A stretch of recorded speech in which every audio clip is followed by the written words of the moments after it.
Assalamualaikum warahmatullahi wabarakatuh. Kisah kali ini datang dari seorang tokoh pada masa generasi tabi'in, Abdullah bin Al-Mubarak. Salah satu kebiasaan yang kerap dilakukan oleh sosok yang dikenal alim dan ahli ibadah itu adalah menetap beberapa hari di Mekah setelah melaksanakan haji atau umroh. Suatu ketika, dalam lawatannya ke Mekah, kota suci umat Islam itu tengah dilanda panceklik. Hujan tak kunjung turun memicu gagal panen. Melihat kondisi demikian, pemuka agama dan masyarakat berbondong-bondong menuju lapangan untuk melaksanakan salat istisqa. Al-Mubarak pun tak ketinggalan turut serta dalam salat tersebut. Namun, setelah selesai salat dan memanjatkan doa kepada Allah, tak ada sama sekali tanda hujan akan turun. Sampai menjelang malam pun kondisi awan tidak berubah. Akhirnya, keesokan harinya penduduk Mekah kembali melaksanakan salat istisqa. Namun, tetap nihil, tidak ada pertanda hujan turun. Bahkan hingga salat istisqa kali ketiga dilaksanakan, hujan tak lekas turun. Timbul niat Ibnu bin Al-Mubarak untuk salat minta hujan sendiri di tempat yang sunyi. Tempat sunyi memisahkan diri dari orang-orang untuk berdoa kepada Allah SWT. Tentunya sebuah gua tujuannya. Mudah-mudahan Allah melimpahkan rahmatnya dan mengabulkan doaku sehingga hujan bisa turun, katanya dalam hati, seperti dikisahkan dalam 1001 kisah Muslim. Ia berjalan pelan-pelan saat orang masih berada pada tempat duduknya di tengah-tengah lapangan sambil memanjatkan doa-doa. Tempat yang ia tuju adalah perbukitan yang masih di sekitar Makkah. Setelah sampai pada sebuah bukit, dia menemukan sebuah gua yang lubangnya hanya bisa dimasukkan satu orang dewasa dengan cara menyamping.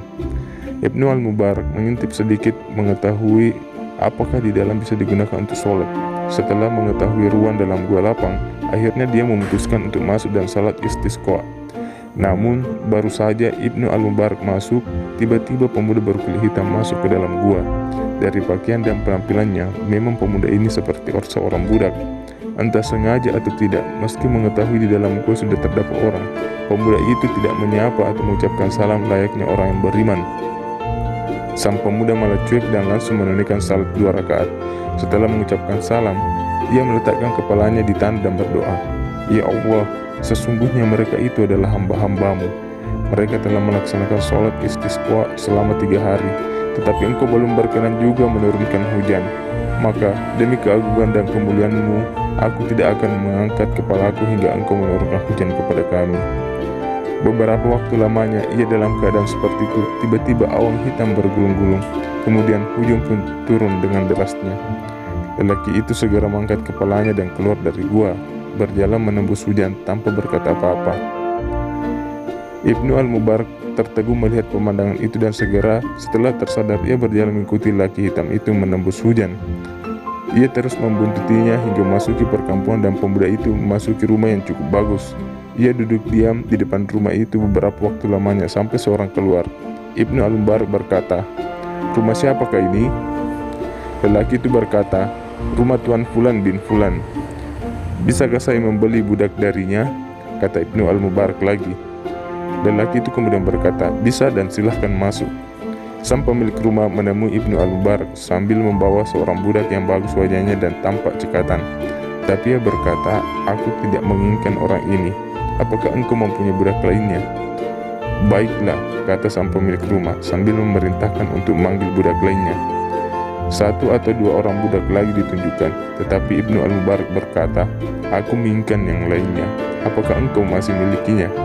Tujuan utamanya adalah pemuda berkulit hitam yang ia jumpai di gua. Orang itu berkata, "Saya memang masih miliki 1 orang lagi budak, tetapi ia sangat tidak pantas bagi tuan," katanya.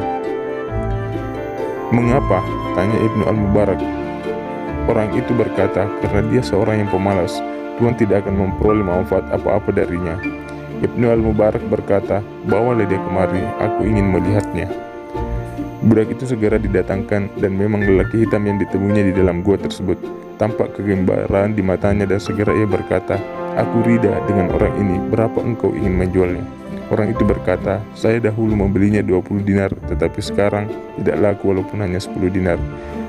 Saya akan membelinya seharga 10 dinar darimu," kata Ibnu Al-Mubarak, yang langsung mengeluarkan uang 10 dinar dan memberikannya kepada orang itu. Ibnu Al-Mubarak membawa budak hitam itu ke tempat tinggalnya. Budak hitam yang selama itu hanya diam saja tiba-tiba berkata, "Wahai Ibnu Al-Mubarak, mengapa engkau membeli aku? Aku tidak akan mengabdi dan melayani dirimu." Ibnu Al-Mubarak terkejut karena budak itu mengetahui dan menyebut namanya, padahal ia belum pernah memperkenalkan diri, termasuk kepada pemilik sebelumnya. Namun, justru hal itu memperkuat dugaan sebelumnya. Segera saja Ibnu Al-Mubarak berkata, "Bukan seperti itu, justru aku yang akan melayani kamu. Siapakah namamu?" Budak itu berkata, "Para kekasih Allah tentu mengenal kekasihnya." Ketika pemuda itu akan beranjak untuk berwudu, Ibnu Al-Mubarak segera mengambil air untuknya dan mempersiapkan sandal, serta menunjukkan kamar untuk dirinya.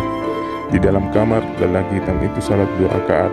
Ibnu Al-Mubarak yang memang sengaja menguping, mendengar dia berdoa setelah salatnya, layaknya sedang bersyair, "Wahai Tuhan pemilik rahasia, rahasia telah menjadi nyata. Saya tidak lagi menginginkan kehidupan ini setelah rahasia hidupku diketahui," kata pemuda itu dalam doanya. Berselang beberapa lama, Ibnu Al-Mubarak tidak lagi mendengar suara atau gerakan apapun. Maka ia masuk ke dalam kamar dan mendapati sang pemuda dalam meninggal. Dia segera mengurus jenazahnya dengan penuh hormat hingga memakamkannya. Hanya sedikit orang yang membantu dan mengiringi jenazahnya. Namun bagi Ibnu Al-Mubarak, kondisi tersebut justru dianggap sebuah penghormatan, karena ia sendiri yang akhirnya banyak berperan dalam mengurus jenazah kekasih Allah tersebut. Malam harinya, Ibnu Al-Mubarak bermimpi bertemu dengan Rasulullah SAW. Di sisi kanan beliau ada seorang tua yang wajahnya tampak bersinar, dan budak hitam itu berada di sisi kiri beliau. Nabi Muhammad SAW bersabda dalam mimpinya itu, "Mudah-mudahan Allah membalas engkau dengan kebaikan yang berlimpah karena apa yang telah engkau lakukan itu. Aku tidak melihat adanya bahaya dan kesulitan yang akan engkau hadapi karena engkau telah berbuat kebaikan kepada kasihku ini." Rasul menunjuk lelaki hitam tersebut, dan Ibnu Al-Mubarak berkata, "Ya Rasulullah, apakah ia itu kekasihmu?" "Benar," ujar Rasul, "dan dia juga kekasih Ibrahim alaihissalam." Ibnu Al-Mubarak bangun dari tidurnya. Ia segera bangkit berwudu dan salat 2 rakaat, kemudian berdoa yang lebih banyak diisinya dengan ucapan syukur kepada Allah SWT.